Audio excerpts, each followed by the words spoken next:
Good morning, good afternoon, good evening. If Robert Mugabe and his ZANU-PF cronies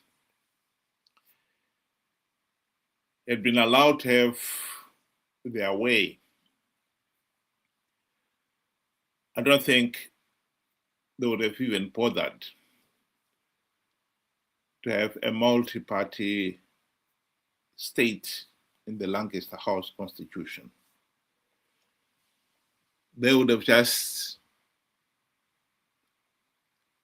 modeled Zimbabwe on China, a de facto one-party state.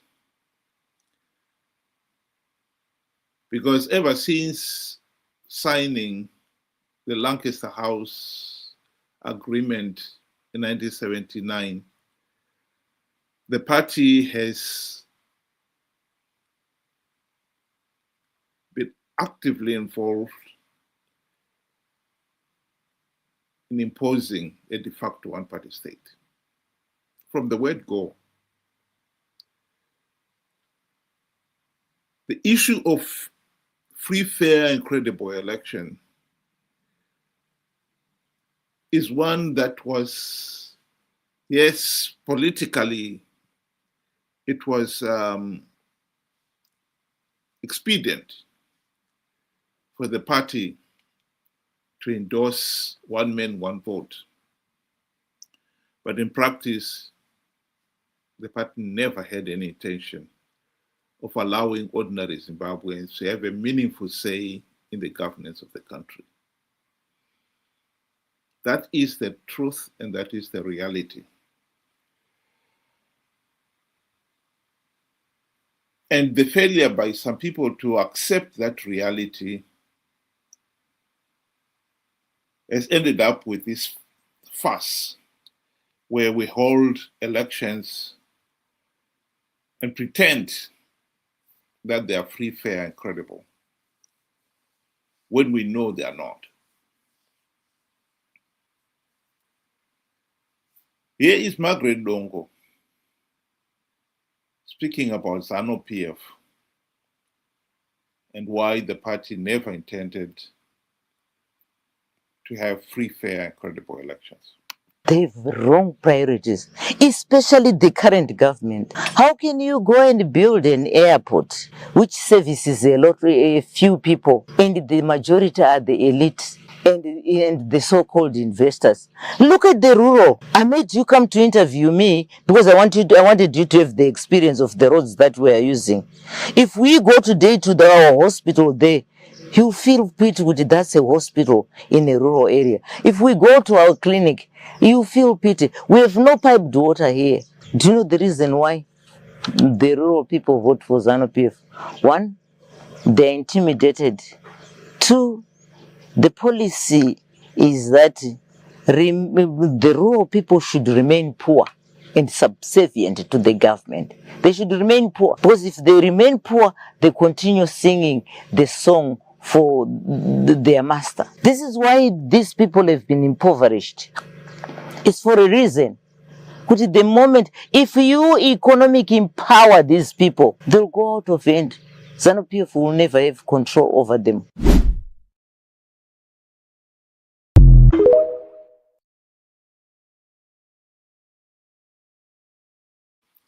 So ZANU-PF had this wish. It has effectively created a de facto one-party state in Zimbabwe. And the political system has been so polarized that the opposition that has emerged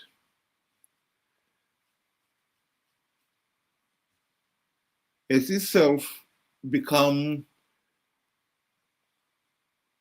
a monolithic bloc in its own right. Its own supporters have been brainwashed to the point where they cannot understand that if you want a healthy and functioning democracy, you have to accept that all leaders must be democratically accountable to the people. They cannot accept that. And so we have this mentality now, the personality cult mentality, where the opposition leaders have been elevated to the position of becoming demigods, who their supporters are so defensive to the point where they cannot accept criticism of the opposition. The tragic reality is Zimbabwe will never end this de facto one-party state without a competent opposition.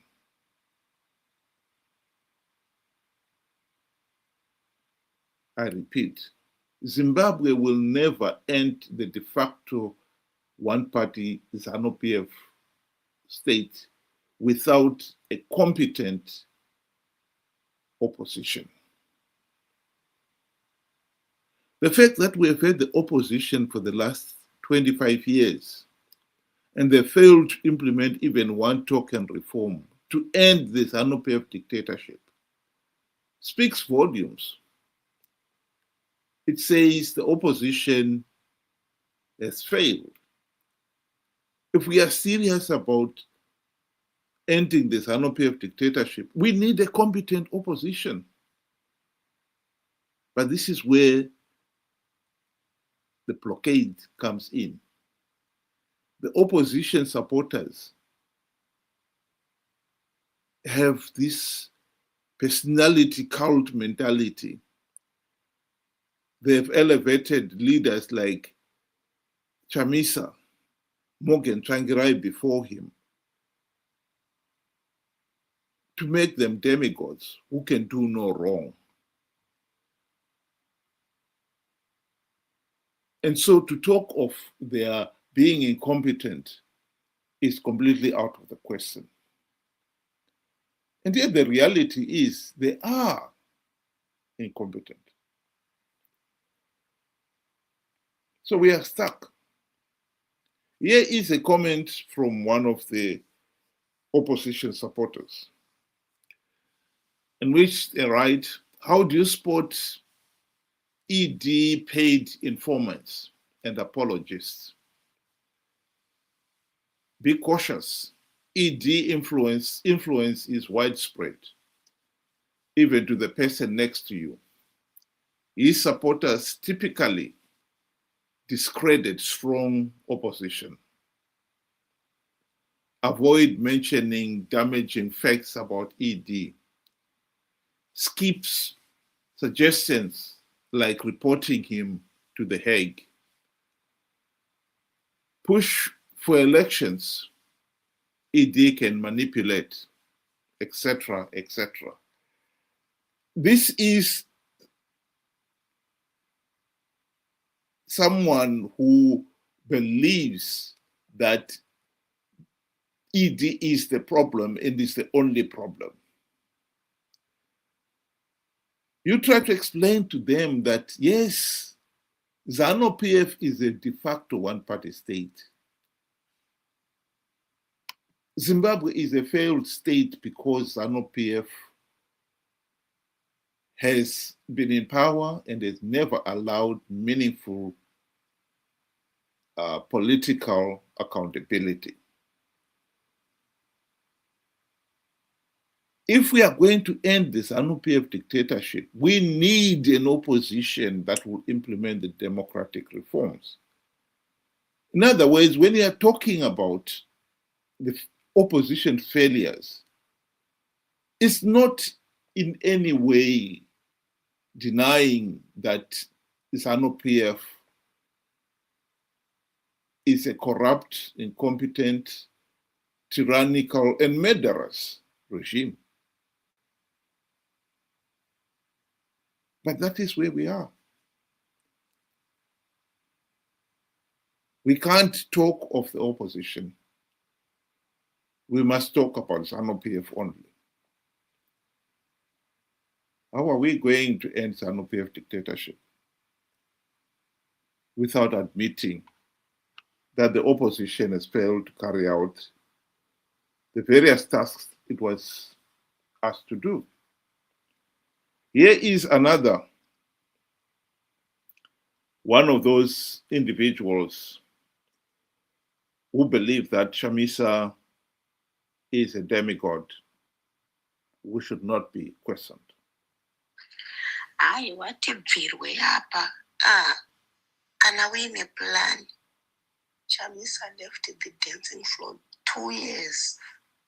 Akangodzoka makadi kuita plan, makadi kuita something. Ngotaurira madhodhi zvisipo musati sembure.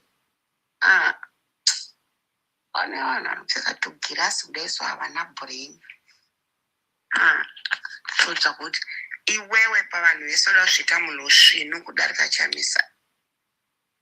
Aiwa,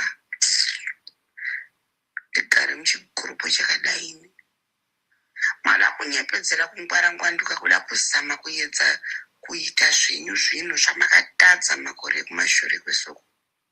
Nemakangomirira Chamisa, azonyarara, anyararire, adi kudai. Uda kuti aiswe kensa. Enda kaiwewe pamberi toona kuti unorarama makore mangani. Zana haidi dzungu kuvhengedzera vamakajaira ngoitawo. Yapara kuda kuti inyepera. Hamuna kana evidence nemungotaura Chamisa akapiwa mari. Chamisa akapiwa 20 million. Imari yakawandisa iyoyo yekuti he can form another party akugadzira. Well, it goes on and on. The point that I had raised in the video she was referring to was that Chamisa conned millions of Zimbabweans, probably including her, to participate in a flawed 2023 election on the basis of a lie.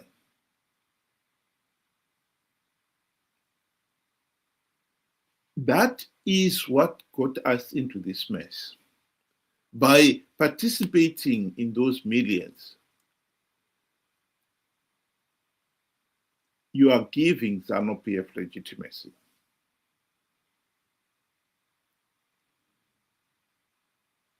We cannot deny that those people did that, participated because they were foolish to believe in the lies.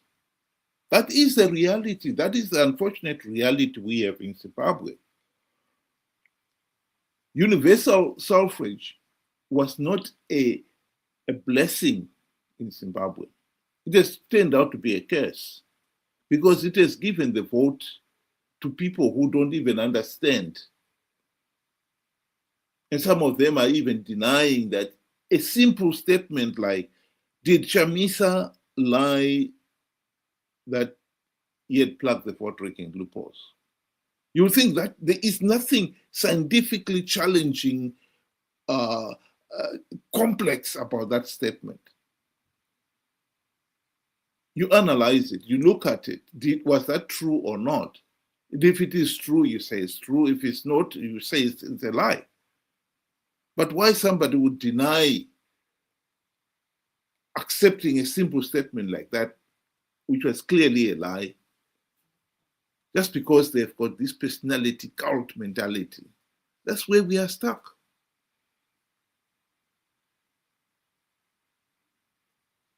As long as we have got an electorate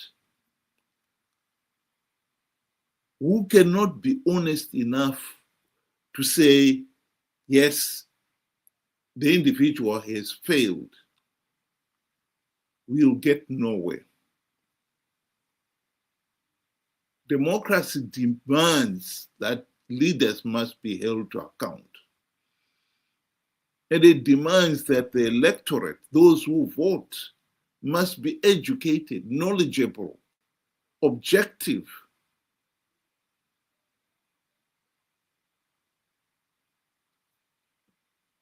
and be consistent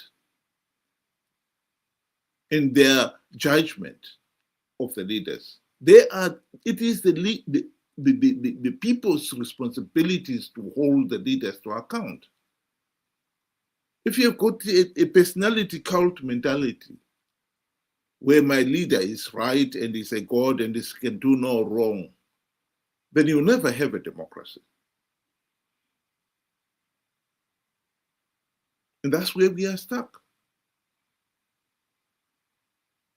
I repeat, the issue here is not that if you criticize Chamisa, if you admit that Chamisa lied, you are somehow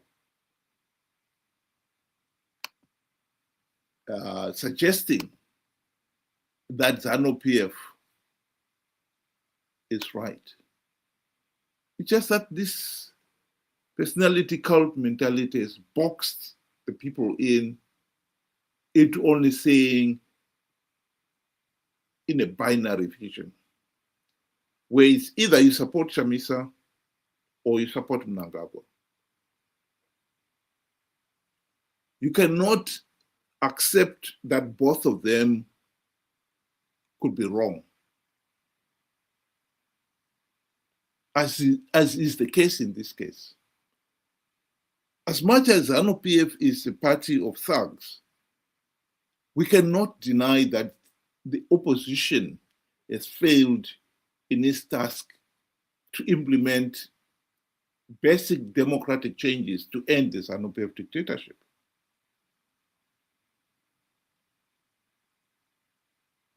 But that is where we are. With some people, the personality cult mentality is so deep-rooted and is so overwhelming that accepting that Chamisa did something wrong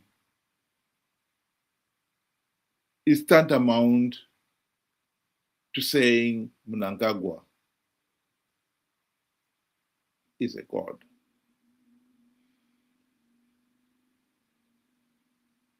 It's amazing. It's amazing how some people can be so shallow, thick, and slow. Chamisa is a mere mortal, just as much as Mnangagwa is a mere mortal. In this day and age, for anyone to think that a leader is a demigod who can do no wrong, who is infallible, beggars belief. Like I said, universal suffrage has not been a blessing for Zimbabwe. It has been a curse, because it has given individuals the right to vote who really are incapable of thinking beyond the tribal, the personality cult mentality. If you are trapped in that, you can never have a meaningful democratic vote, because they are so biased that your leader is always right.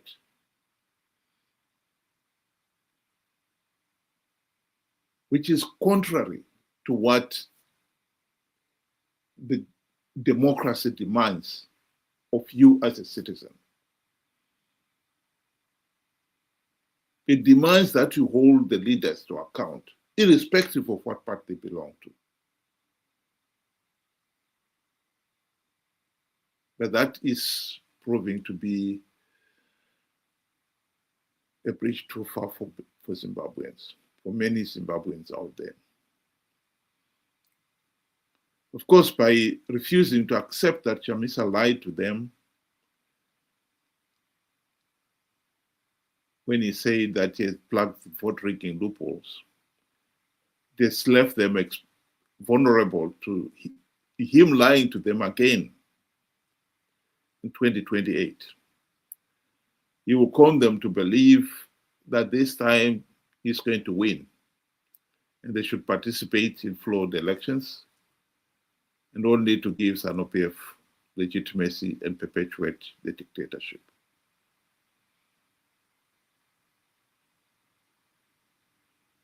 Why so many people continue to support Chamisa when the evidence is clearly there that he is a liar, he's corrupt, he's incompetent, speaks volumes of their personality cult mentality. That is a luxury the nation can ill afford.